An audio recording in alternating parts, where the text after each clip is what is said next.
Morning, everyone. This is Tony from her Homestead Skills, and first things first this morning, gonna make some coffee. I've been up bright and early actually, and I started my bread, so it has already completed the first rise. So now we're gonna punch that down, roll it out, and put it into the loaf pans. But first, some coffee.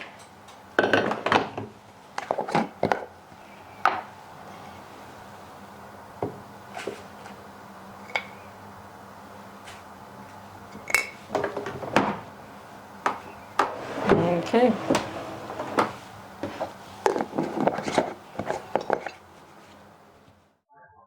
Now I do want to lightly butter these.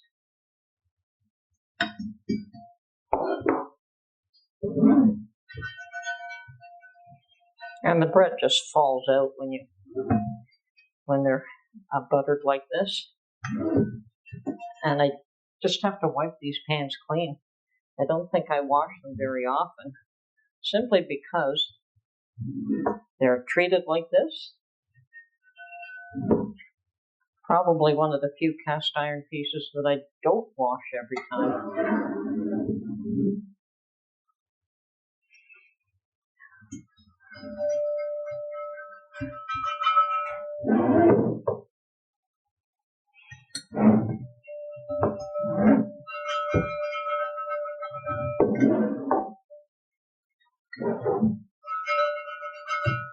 Now I don't have to warm up my oven just yet, because I'm going to let these rise in these bread pans for an hour at least. Okay, can set that aside.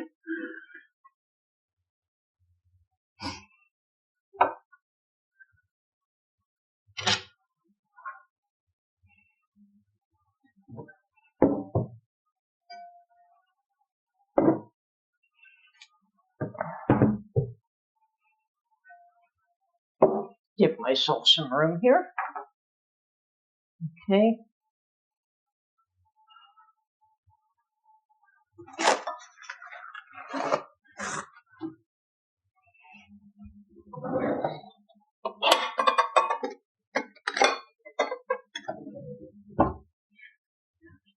Now I want to cut this dough approximately in two.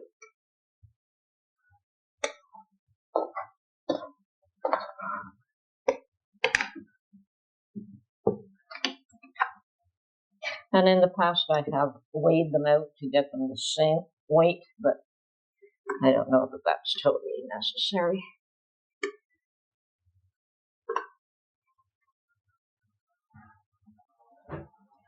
And I likely should have floured this pan just a bit, or this cutting board.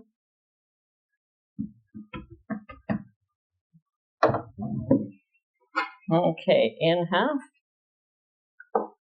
Yep.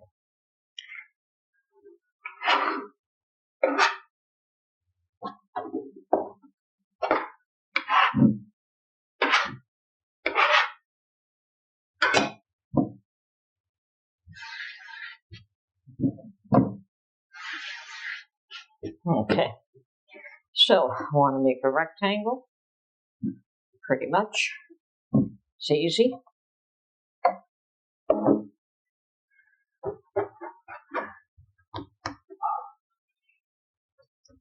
And then we're just going to roll this up. Not at all complicated.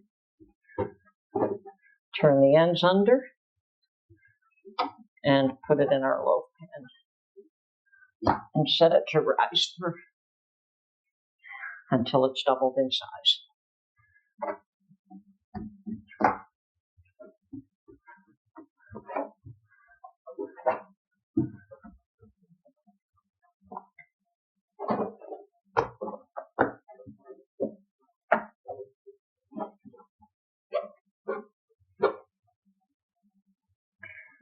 Okay.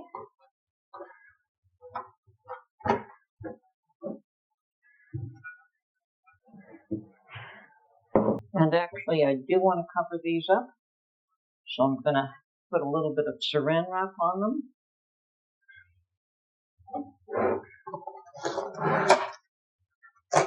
And only loosely though, because I don't want the wrap to prevent the bread from rising or holding it down.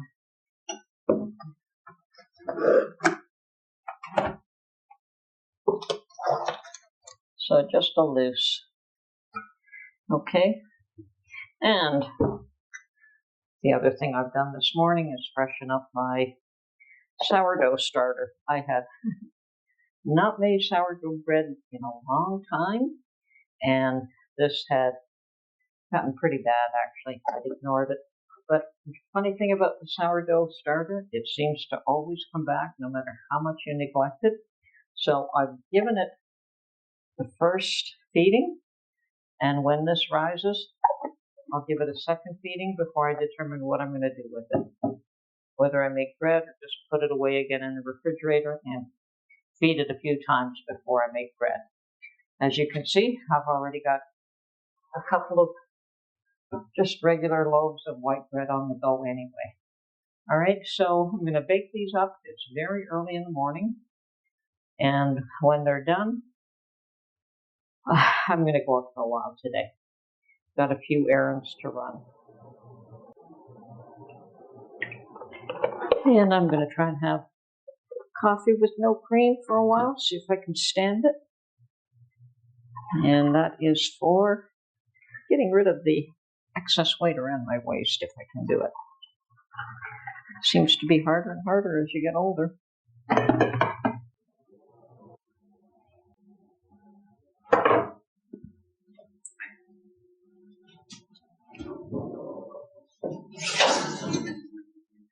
Okay, my bread is done and ready to come out of the oven. And as you can see, it just falls out of the cast iron pans.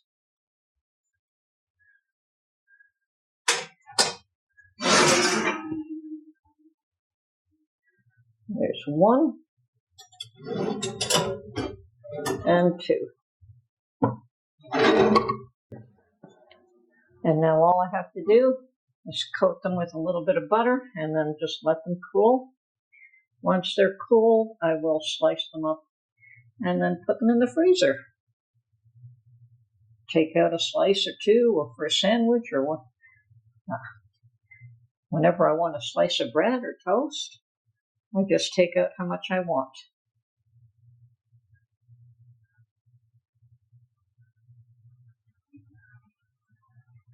And when you freeze them like that, they're pretty much as good as freshly baked when you thaw it out. Okay, and as you can see from my loaf pan, it's pretty clean, and that was just the way it was after I pulled it out, pulled the bread out. Now I just give that a little quick wipe over and put them away. Okay, well, it is definitely too early for me to plant seeds. Not too early. In another couple of weeks I will be doing that.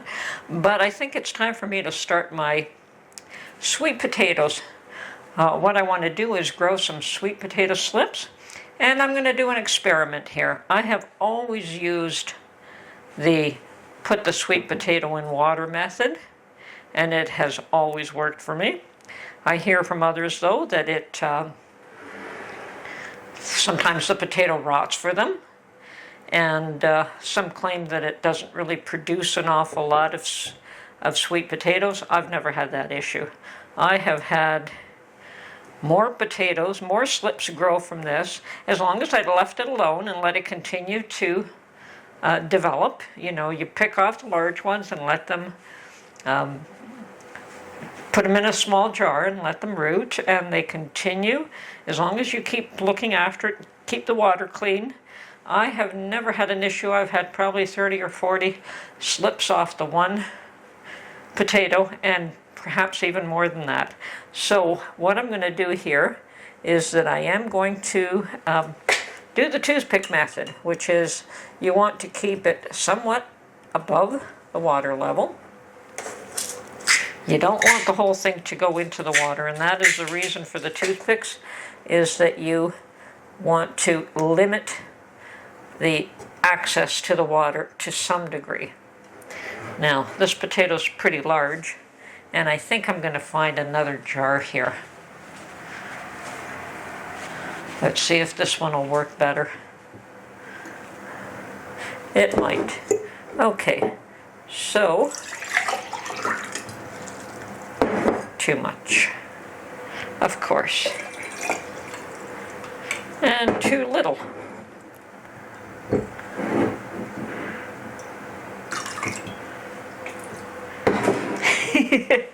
I'll just have to wipe up the excess there. Not a problem. Okay. So, keep this. We'll make sure that it's always got some of the potato in the water, being able to absorb any liquid that it needs. And 3 potatoes should do it, or 3 toothpicks should do it. And I'm going to trim the ends of these because they can get pretty ugly, dangerous. Isn't difficult to stab yourself if you're not paying attention. Okay, so that one is done. It's ready. And I'm just going to put it on the windowsill. And the experiment now is to use a second method, which I also hear works and apparently is faster. I have no idea whether it is or isn't. And I've got 2 different kinds of sweet potatoes here. I've got the darker purple one and what they call yams here. And this is pretty big, and this was one of the smallest ones I could find. And I wanted something that could fit in one container because I really don't need hundreds of potato slips. What one potato can produce is more than adequate for my garden space, so I want to limit that to some degree. Okay, so the second method is to use a tray like this, and I picked up this tray at Dollar Tree for $1.50, and it's suitable for my purposes. It won't leak, it won't develop holes. I was a little afraid of the straight aluminum ones that they might do that, so I went for something that is, it is aluminum, but it is a firmer, thicker aluminum. Okay, so I'm going to dump the soil.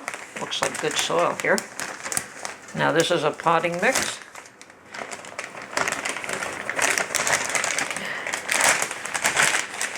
And the idea is just to, I'm going to moisten this up a bit.